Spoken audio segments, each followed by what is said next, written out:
I posted a video recently describing how Shabir refutes his own argument, and I called this Shabir's Markian theory and critiqued Shabir's opinion that he frequently expresses about the Christology progressing through the Gospels. And it occurred to me I'm kind of treating Shabir like Zakir Naik. David Wood makes fun of Zakir Naik for refuting himself, which he does quite frequently. And Shabir, when it comes to the Old Testament, is not much better. He's a small step above Zakir Naik, but it seems whenever the Old Testament comes up, Shabir's ignorance is on display more than ever. And I don't mean that disrespectfully, that's just the truth. There's a specific point in the debate with David Wood and Shabir on the topic of the resurrection that I want to analyze. And again, I want to show that Shabir refutes his own argument, but I want to bring up something that's pretty substantial that's happening in Acts chapter 2, which is the focus point of this particular point in the debate, that I think was missed on both sides. The context is Acts chapter 2, mainly verses 25 through 28. Peter's giving a sermon, and he quotes Psalm 16, 8 through 11. And then a tug-of-war ensues between David Wood and Shabbir Ali on this Psalm 16 issue. I'm going to be very careful to try to say David Wood each time versus David, so that I don't confuse the psalmist David with David Wood. And so too many Davids in this video. We'll try to keep them separate. But a tug-of-war ensues between Shabbir Ali and David Wood on the Psalm 16 issue. Shabir wants to take Psalm 16 to mean what his interpretation of Surah Nisa, Ayah 157 of the Quran states, which Shabir's interpretation is something like, Jesus didn't die, but he came close to death, and then he was taken up into heaven by God. And so if that's the reading that Shabir can force on Psalm 16, then that's the reading that, or that's the meaning that Peter is alluding to when he quotes Psalm 16. And so in that sense, Psalm 16 would be invoked by Peter, which would match what the Quran says, at least according to Shabir on this issue. So you would have this contiguous line of thinking from the Psalms through Acts to the Quran, which is the line of reasoning that Shabir is trying to propose. David Wood, on the other hand, makes the qualification of Ramez, which is it's an interpretive method for prophecy, and it goes something like the prophecy illuminates the future event, and the future event, when it happens, illuminates nuances in the prophecy. And so a prophecy doesn't have to occur detail for detail as it's prophesied to be a legitimate prophecy. There is some interpretive room. While I do acknowledge this, David Wood applies this to Psalm 16, saying that Psalm 16 doesn't actually have to say death for it to mean death. And so Peter then, with the qualification of Ramez, is using Psalm 16 in his sermon to say that Jesus actually died. So you have both sides, David Wood and Shabir, trying to use Psalm 16, or I should say, you have both sides portraying Peter as using Psalm 16 as a proof text. Shabir's side, it's a proof text that Jesus didn't die, but he came close to death.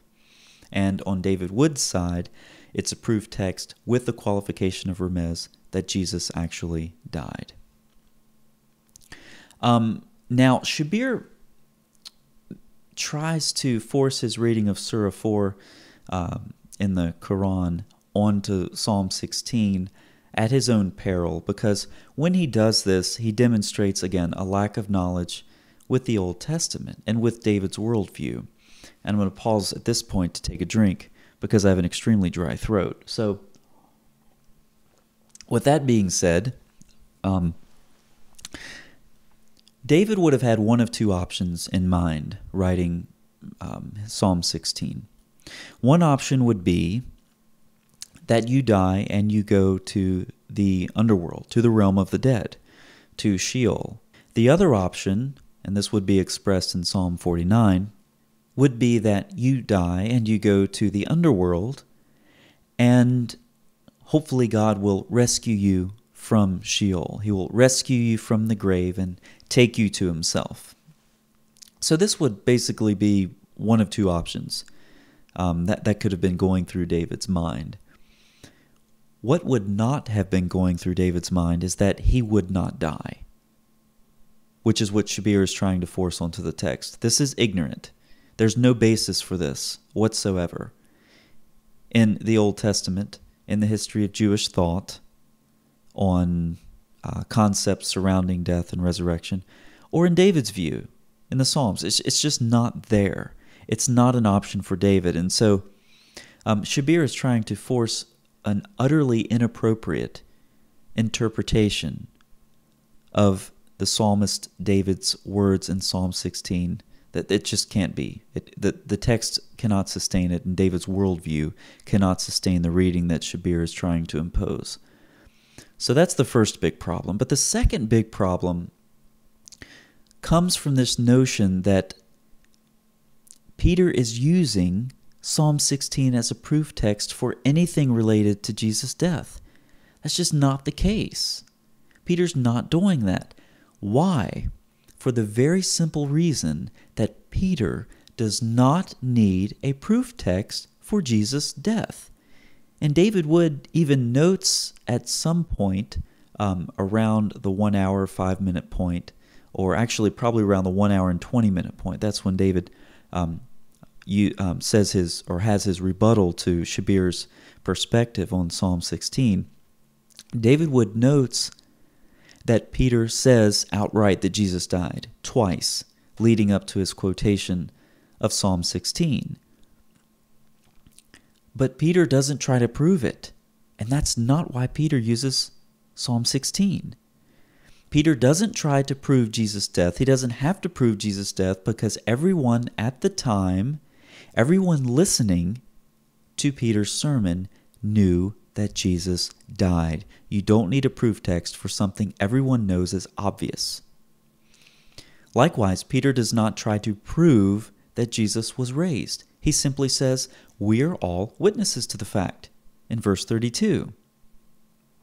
Okay, so two things that Peter does not need to prove to his audience. One, Jesus died. Two, Jesus was raised. But in between these statements is Psalm 16. So why is Psalm 16 there?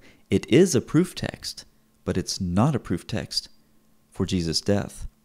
And it's not a proof text for Jesus' resurrection. It's a proof text for something else. It's a theological bridge between Jesus' death and his resurrection. So what does Peter say? Peter says, "It was impossible for death to keep its hold on him. For David says concerning him, I saw the Lord always before me, for he is at my right hand, that I may not be shaken." Incredible statement by Peter here. Absolutely incredible. Notice what he does. He uses the pronoun him. Okay, in the preceding verse, God raised him from the dead, freeing him from the agony of death because it was impossible for death to keep its hold on him. We know who Peter is referring to. He's referring to Jesus and using the pronoun him. Then notice what he does. For David says concerning him, that is Jesus, I saw the Lord always before me, for he is at my right hand, keeping David from being shaken. Who is David's Lord? It's Jesus. For David says concerning Jesus, I saw the Lord. Peter here is conflating Jesus with the God of Israel. Now, to make things a bit more convoluted, notice farther down in the psalm, for you will not abandon my soul to Hades, or let your Holy One see corruption. Who is you? Well, that's Yahweh. Who is the Holy One? Well, that's Jesus. But the pronoun you would appear to refer to the Lord. But we've already established that the Lord, in Peter's view, is Jesus. So who is who? According to Peter's interpretation of Psalm 16. Who is the God of Israel? Who is Jesus? Who is David's Lord?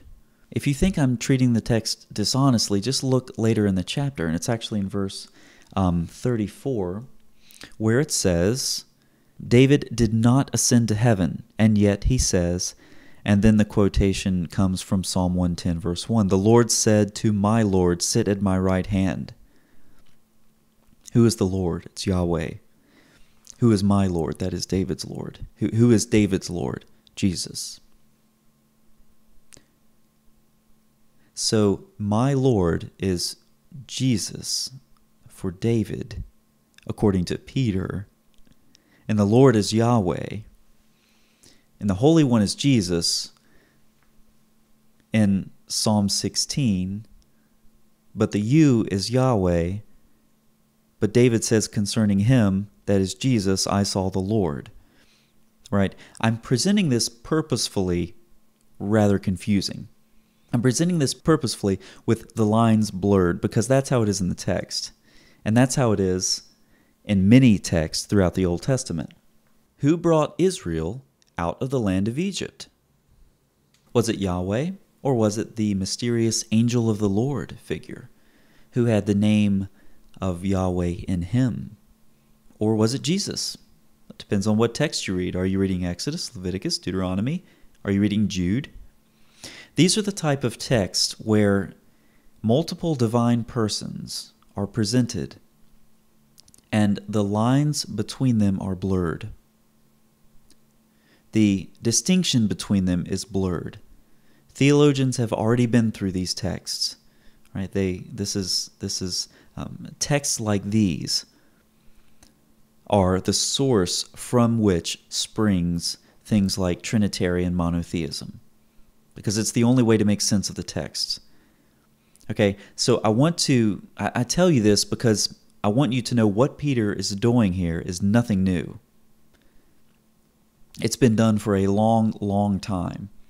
It was done in the Hebrew Bible, and the rabbis noticed this, and they came up with this concept of two Yahwehs.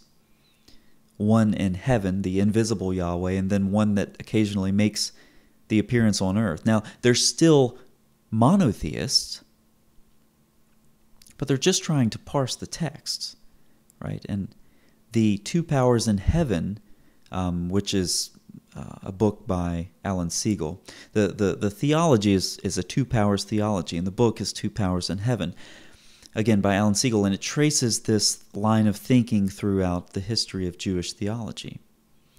And it became a heresy in the 2nd century, and it became a heresy for the rabbis because it was a catalyst through which Jews were converting to Christianity. Because you have this mysterious second Yahweh, if I can put it that way, in the Old Testament. And there was much speculation in the Second Temple period. Who is this other divine figure? And then when Jesus appeared in 1st century Palestine and made divine claims and performed miracles and died and rose again, it was very easy for many Jews to say, oh, now I know who this second Yahweh was. It was Jesus. And so they convert to Christianity. And so the rabbis condemn this two powers theology as a heresy. Okay, so that's an interesting side note, but back to the text. Again, this is nothing new. Peter is blurring the lines between Jesus and blurring the lines between the God of Israel. In doing this, he's conflating the two. In doing this, he's putting Jesus on par with the God of Israel. It was impossible for death to keep its hold on him, for David says concerning him, again Jesus, I saw the Lord always before me, David's Lord, again Jesus, for he is at my right hand, that I may not be shaken. Okay, so I've given some theological background. Now I want to say explicitly what the theological bridge is between Jesus' death, which Peter simply states, he does not need to prove it, and Jesus' being raised, which again, he simply states he does not need to prove it. He says everyone who is hearing his message was a witness to the fact, right? The theological bridge is this: Jesus was the Lord of David. David lived a long time before Peter in first century Palestine. And so if Jesus was David's Lord, he's been around for a while. Apparently, death is not an issue.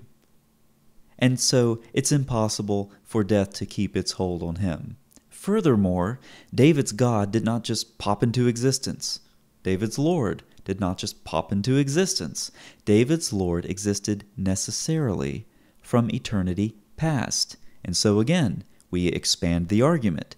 If David's Lord is Jesus, and David's Lord existed from eternity past, and David's Lord existed when David was writing Psalm 16, and David's Lord existed as Jesus in first century Palestine, then apparently death is not a problem. Death is not a problem for Jesus, and so it was impossible for death to keep its hold on Jesus. So Peter states Jesus' death as a fact. He does not need a proof text for this, okay? Peter is not preaching to Shabir Ali. Peter is not preaching to Muslims.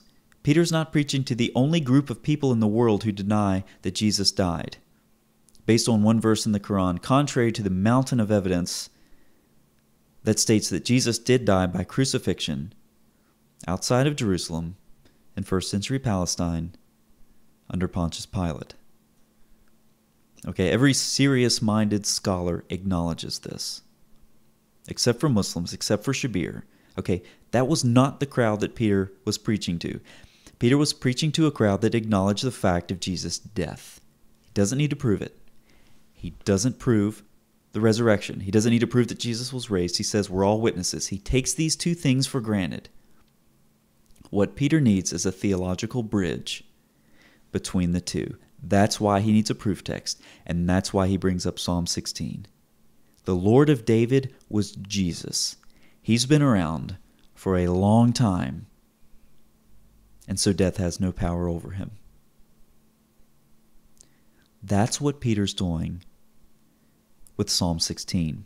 The one thing that Shabir says that is correct here is it appears that the earliest proclamation of the Christians, okay, the earliest proclamation of the Christians, this is what he gets right, and that's it. Acts 2 is one of the earliest proclamations of the Christians, absolutely, but it does not say what Shabir wants it to say. It cannot say what Shabir wants it to say, and respectfully, it doesn't even say what David Wood says it says. Peter does not need a proof text. That's not what it's saying. It's saying something a lot bigger. Peter is putting Jesus on par with the God of Israel. He is purposefully blurring the lines between Jesus and Yahweh. He's blurring the lines between David's Lord and Yahweh.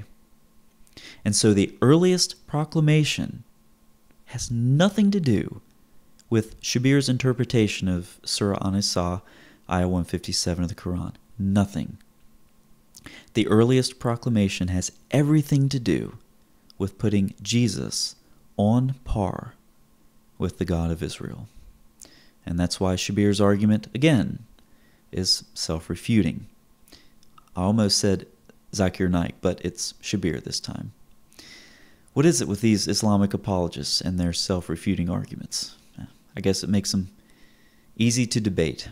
Anyway, thanks for watching.